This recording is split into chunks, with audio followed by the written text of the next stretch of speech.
میرا مال میری مرضی، میرا مال میری مرضی نہیں، میرا مال مولا کی مرضی۔ اگر مال کے حوالے سے سوچ بنا لی جائے کہ یار میرا مال میری مرضی نہیں، میرا مال میرے مولا کی مرضی، اس کی رضا، تو پھر بہت سارا خرچ کرنا آسان ہو جاتا ہے۔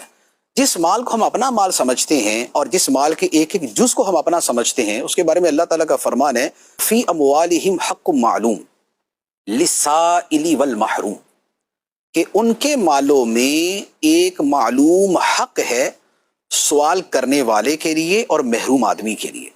اس کا مطلب یہ ہوا کہ ہم اپنے مال سے جو کسی دوسرے کو دیتے ہیں یہ احسان نہیں ہے، یہ اس کا ہم پر حق تھا، یہ خدا کی طرف سے ہم پر حق تھا کہ ہم اس حق کو ادا کریں۔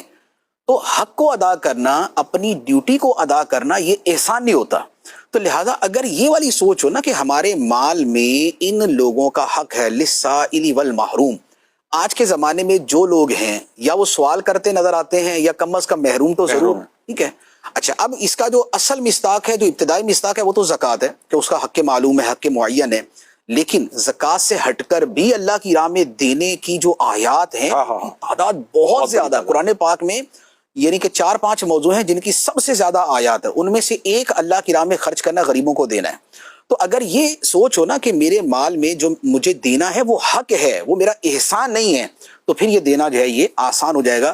اور باقی وہی ہے کہ بزرگان دین کی سیرت اگر نظر میں ہو تو پھر تو سبحان اللہ، یعنی ایسے ایسے واقعات ہیں۔ سیدنا امام زین العابدین رضی اللہ تعالیٰ عنہ، آپ کے وصال کے بعد جو ہے کئی محلوں کے اندر لوگ جو ہے یکدم غربت کا شکار ہو گئے اور کہنے لگے کہ یار ہمارے گھر کا راشن نہیں چل رہا۔ تو پوچھا کیوں نہیں چل رہا؟ کہنے یار پہلے کوئی رات کے وقت آتا تھا، راشن رکھ کے چلا جاتا تھا، اب کافی دنوں سے کوئی راشن دینے والا آ نہیں رہا۔